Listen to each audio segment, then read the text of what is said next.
Hello friends, welcome back to my channel SRK drama explain. Friends, ये video मैं लोगों के एंटरटेनमेंट के लिए बनाती हूँ, so please watch full, share, subscribe and like this video.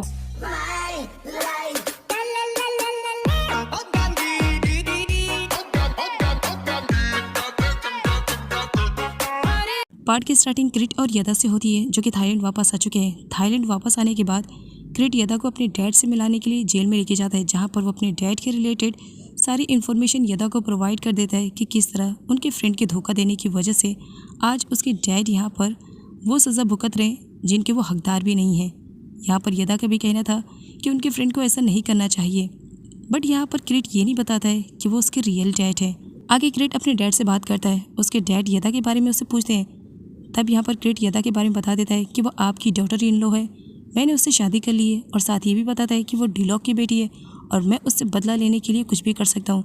Dad क्रिट को अपनी लाइफ स्पॉइल करने से मना करते हैं, साथ ही ये भी कहते हैं कि वो अपनी लाइफ में खुश रहे, अब तो उसकी वाइफ भी है, उसे उसकी भी रिस्पॉन्सिबिलिटी को पूरा करना है, इसी वजह से वो इन सारे कामों में अपना टाइम वेस्ट ना करे। बट क्रिट का कहना था कि वो यदा से प्यार करता है, लेकिन साथ ही वो डीलॉक की लाइफ को स्पॉइल करेगा। यदा अपनी फैमिली वालों से मिलने के लिए आती है, लेकिन सबका बिहेवियर बहुत ही ज़्यादा रूड था।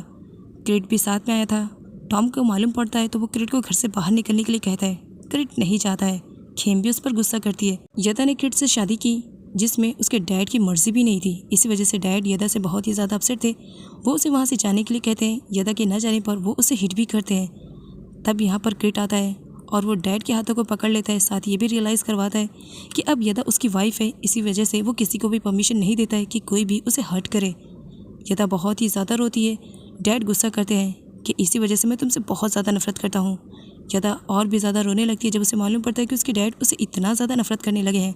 तब यहाँ पर क्रिट उसे समझाता है और उसे रोने से भी मना करता है कि जब तक मैं तुम्हारी लाइफ में हूँ कोई भी तुम्हें टच भी नहीं कर सकता है, चाहे वो तुम्हारे डैड ही क्यों ना हो। वैन अपनी शादी के लिए बहुत ही ज़्यादा खुश थी। वो अपनी वेडिंग ड्रेस को ट्राई करने के लिए आई हुई थी, जहाँ पर उसे मालूम पड़ता है कि इस वेडिंग ड्रेस की बहुत ही ज़्यादा प्राइस है, इतना कि वो लोग अफोर्ड भी नहीं कर सकते। तब यहाँ पर उसकी मॉम उसे नॉर्मली वेडिंग ड्रेस ट्राई करने के लिए कहती है। वैन को बहुत ही ज़्यादा बुरा लगता है कि उसकी लाइफ के इतने इंपॉर्टेंस डे आने वाले हैं और उसकी मॉम इतना सिंपल सा ब्राइड ड्रेस उसे दिला रही है। यहाँ पर जब मॉम को मालूम पड़ता है कि इस ब्राइड ड्रेस की कीमत बहुत ही ज़्यादा सस्ती है, तो मॉम उसमें वैन की तारीफ़ करने लगती है। ये तुम पर बहुत ही ज़्यादा अच्छा लग रहा है, इसे ही खरीद लेते हैं। जबकि वैन को वो ड्रेस बिल्कुल भी पसंद नहीं आई थी। आगे यदा को दिखाया जाता है जो अपने मैरिज लाइफ के डेली रूटीन के बारे में लिख रही थी। क्रिट देख लेता है, पीछे से स्माइल करता है। यदा क्रिट को स्माइल करते हुए देखती है तो रीज़न पूछती है, जिस पर क्रिट बताता है रीज़न तुम हो, बस इसी वजह से स्माइल कर रहा हूँ। साथ ही यहाँ पर क्रिट को दिखाया जाता है जो यदा के लिए कॉफ़ी बनाता है। यदा क्रिट को स्माइल करते हुए देखती है तो उससे कहती है, तुम स्माइल करते हुए बहुत ही ज़्यादा अच्छे लगते हो, तो इसी वजह से स्माइल किया करो। क्रिट को बहुत ही ज़्यादा अच्छा लगता है जब यदा इस तरह से उसकी केयरिंग करती है। यदा को ऑफिस जाना था, इसी वजह से क्रिट यदा से कहता है कि उसका गार्ड उसे छोड़ देगा और साथ ही वो ड्रॉप भी कर देगा, और वहाँ से उसे गुड बाय बोल करके चला जाता है। अगले सीन में छाया को दिखाया जाता है जो कि क्रिट से मिलने के लिए आई हुई थी। वो क्रिट से रोते हुए सॉरी बोलती है अपने पास्ट में होने वाली गलतियों के लिए, लेकिन क्रिट अब छाया को और कोई भी गलती करने का मौका नहीं देना चाह रहा था। इसी वजह से वो उसे रियलाइज़ करवाता है कि उसने उसे अडॉप्ट किया, तो अपनी लिमिट्स को ना भूले कि वो उसकी फैमिली नहीं है। क्रिट के मुंह से छाया अपने लिए ये सारी बातें सुनती है तो बहुत ही ज़्यादा हर्ट होती है।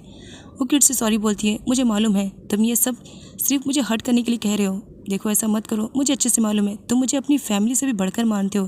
लेकिन क्रिट साफ मना कर देता है, जिसकी वजह से छाया बहुत ही ज़्यादा हर्ट होती है। वो बहुत बुरी तरीके से रोती है। तब टॉम उसे संभालता है और उसे तसल्ली दिलाता है, फिक्र मत करो, वक्त के साथ सब कुछ ठीक हो जाएगा, बस इसके लिए तुम्हें क्रिट को थोड़ा सा टाइम देना पड़ेगा। अगले सीन में यदा को दिखाया जाता है जो क्रिट से झूठ बोलकर आई थी कि वो ऑफिस जा रही है, पर यहाँ पर वो विट से मिलने के लिए आई हुई थी। एक्चुअली वो क्रिट के रिलेटेड पूरी इन्फॉर्मेशन प्रोवाइड करना चाह रही थी और इसमें विट ही उसकी हेल्प कर सकता था, इसी वजह से वो उससे मिलने के लिए आई हुई थी। विट जब घर वापस आता है तब उसे पैन और खेम दोनों एक साथ मिलते हैं। दोनों ने उसके लिए सरप्राइज प्लान किया था, जिसे देख करके विट को काफ़ी अच्छा लगता है। विट के फेस पे स्माइल थी क्योंकि पैन भी बहुत ही ज़्यादा खुश थी और खेम भी उसके पास थी। खेम को स्माइल करते हुए देख करके विट अपनी स्माइल को कंट्रोल नहीं कर पाता है। नेक्स्ट सीन में यदा को दिखाया जाता है। वो काफ़ी लेट आई हुई थी। क्रिट उसका इंतज़ार कर रहा था। क्रिट यदा से कहता है, पूरे 3 घंटे लेट हो, कहाँ थी? यदा क्रिट को सच्चाई नहीं बताती है और उसे झूठ बोल देती है। क्रिट के रीज़न पूछने पर यदा अपने पर्स में ढूंढती है और यदा को अपने पर्स में एक एक्सपायर क्रीम मिल जाती है। वो यहाँ पर क्रिट को रीज़न बताती है, ये क्रीम बस इसी वजह से मुझे लेट हो गया है। क्रिट पूछने लगता है, इस क्रीम की वजह से तुम्हें क्यों लेट हो गया? तब यदा कहती कि ये एक्सपायर है ना, बस इसी वजह से। अगले सीन में दिखाया जाता है क्रिट उस क्रीम को अप्लाई कर रही होती है मिरर में देख करके। क्रिट बस उसे देखे जा रहा होता है। यदा उसे ऐसा देखने के लिए मना करती है। क्रिट यदा को रियलाइज़ करवाता है कि मैं तुम्हारा हस्बैंड हूँ और लीगली तौर पर ये मेरा हक है कि मैं तुम्हें इस तरह से भी देख सकता हूँ। यदा अपने फेस पर क्रीम को अप्लाई करने लगती है। क्रिट के उसे देखने पर उसे बहुत ही ज़्यादा अजीब लगता है। इसी वजह से यदा क्रिट के भी फेस पर वो क्रीम को अप्लाई करने लगती है, जिस पर क्रिट स्माइल करते हुए यदा को बताता है कि तुम्हारा इस तरह से मुझे टच करना मुझे बहुत ही ज़्यादा अच्छा लग रहा है। और वो उसे किस करने वाला रहता है, जिस पर यदा क्रिट को पुश कर देती है ये कहते हुए कि ये क्रीम एक्सपायर है और जल्दी से मौका पा करके वहाँ से भाग जाती है।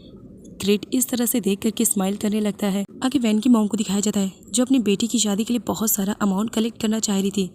इसी वजह से वो अपने हस्बैंड का ही फ़ोन चोरी कर रही थी। काफ़ी टाइम के बाद फाइनली यदा के डैड का फ़ोन वैन की मॉम के हाथों लग जाता है। वो फ़ोन लेकर के वैन के पास आती है, जहाँ पर वैन अपने ही डैड के फ़ोन से पूरे $500,000 अपने अकाउंट में ट्रांसफ़र कर लेती है, जिसकी वजह से उसकी मॉम बहुत ही ज़्यादा खुश हो जाती है कि इन पैसों में तुम्हारी शॉपिंग तो अच्छे से हो जाएगी। वैन कहती है ऑफ कोर्स मॉम, मेरी शादी होने वाली है और थोड़ा सा तो डैड को खर्च करना ही पड़ेगा ना, मैं भी तो उनकी बेटी हूँ ना। आगे यदा को दिखाया जाता है जो क्रिट के कंप्यूटर को हैक करने की कोशिश करती है, बट कंप्यूटर ओपन करने के लिए पासवर्ड चाहिए जो कि उसके पास नहीं था। और यहाँ पर ट्राई करती है, बहुत सारे पासवर्ड डालती है, लेकिन कंप्यूटर ओपन होने का नाम ही नहीं ले रहा था। क्रिट अपने रूम में था, उसे ऐसा रियलाइज़ होता है कि बाहर कुछ तो गड़बड़ है। इसी वजह से वो फटाफट बाहर चेक करने के लिए आता है। यदा को मालूम पड़ चुका था, इसी वजह से वो अलर्ट हो गई थी और यहाँ पर वो म्यूज़िक सुनने का नाटक कर रही थी। क्रिट उससे पूछने लगता है कि वो यहाँ पर क्या कर रही है उसकी कंप्यूटर के साथ। यदा झूठ बोल देती है, मैं और तुम्हारे कंप्यूटर के साथ मैं तो कुछ नहीं कर रही थी, मैं तो यहाँ पर थोड़ा सा म्यूजिक सुनने के लिए आई थी, नींद नहीं आ रही थी ना, बस इसकी वजह से। क्रिट यदा की सारी बताई हुई झूठी बातों पर यकीन कर लेता है। साथ ही वो यदा से कहता है कि मैं तुमसे बहुत ही ज़्यादा प्यार करता हूँ, हम दोनों हस्बैंड वाइफ हैं, इसी वजह से हम दोनों के बीच में कोई भी सीक्रेट नहीं रहना चाहिए और इसी वजह से मैं तुम्हारी सारी बातों का ट्रस्ट कर रहा हूँ। अब वो चाहे तुम झूठ बोलो या सच बोलो। यदा वहाँ से जाने लगती है। क्रिट उसका हाथ पकड़ लेता है और उससे अपनी गोद में बिठा लेता है। क्रिट यदा से कहता है कि मुझे नींद नहीं आ रही है, क्या तुम मेरा हेड मसाज कर सकती हो। यदा उसका हेड मसाज भी करती है। आगे दोनों को एक साथ बात करते हुए दिखाया जाता है। काफ़ी रात हो चुकी थी, यदा अब अपने काम को पूरा नहीं कर पा रही थी, इसी वजह से वो क्रिट को सोने के लिए कहती है कि तुम्हें सुबह ऑफिस भी तो जाना है ना, जल्दी से जाओ सो जाओ। क्रिट सोने के लिए जाता है, लेकिन वो यदा से कहता है कि वो भी उसके साथ चले। यदा उसके साथ जाती है। काफ़ी टाइम हो चुका था और अभी तक क्रिट सो नहीं रहा था, इसी वजह से यदा उसके हैंड की मसाज करने लगती है। हो सकता है इससे तुम्हें नींद आ जाए। और यहाँ पर इन दोनों का एक क्यूट सा मोमेंट रोमांस वाला भी दिखाया जाता है। यदा नोटिस करती है कि क्रिट तो सो ही नहीं रहा है। क्रिट उसकी गोद में अपना सर रख लेता है और उसे कहता है, क्या तुम मेरा मसाज कर सकती हो। यदा हाँ बोलती है और उसका मसाज करने लगती है। काफ़ी टाइम के बाद भी क्रिट सो नहीं रहा था। यदा अब बहुत ज़्यादा परेशान हो जाती है कि क्रिट अगर इसी तरह जगह रहा तो फिर वो कैसे काम करेगी। क्रिट को दिखाया जाता है जो यदा को अपने साथ ही सोने के लिए कहता है। यदा के सोने पर यदा क्रिट से कहती है, क्या हम फैमिली हैं। क्रिट के हाँ बोलने पर वो बहुत ही ज़्यादा खुश हो जाती है। क्रिट यदा को किस करने वाला रहता है, जिस पर यदा स्माइल करते हुए वहाँ से चली जाती है, ये बोलते हुए कि अगर तुम्हें नींद नहीं आ रही है तो हॉट मिल्क ले लो, इससे नींद आ जाएगी। पैन के बर्थडे वाले डे पर विट और खेम दोनों उसे सरप्राइज़ देते हैं। पैन बहुत ही ज़्यादा खुश होती है।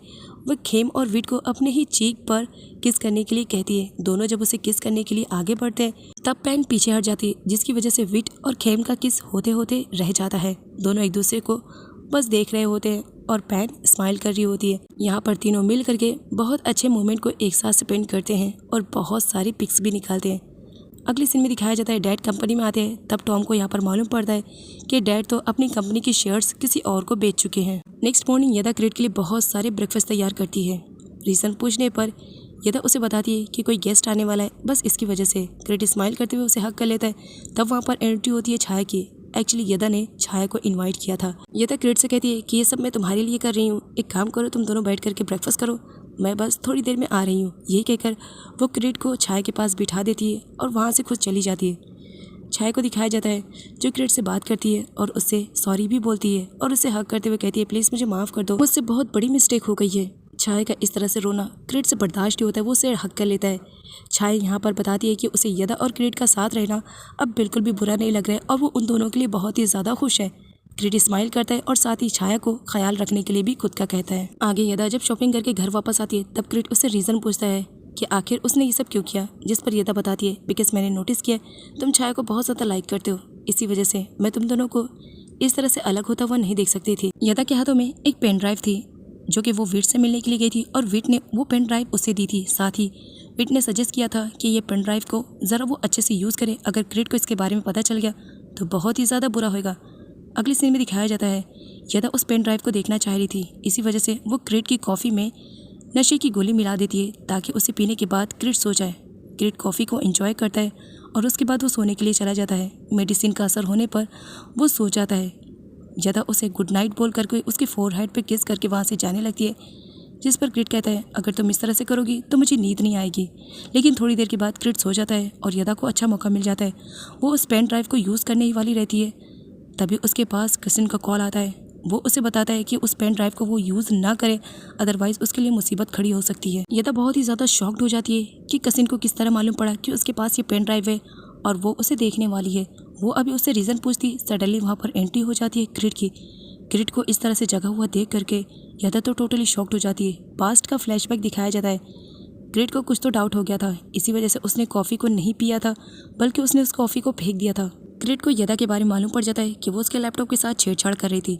इसी वजह से क्रिट उस पर गुस्सा करता है और उसके डैड की तरह उसे भी धोखेबाज समझता है।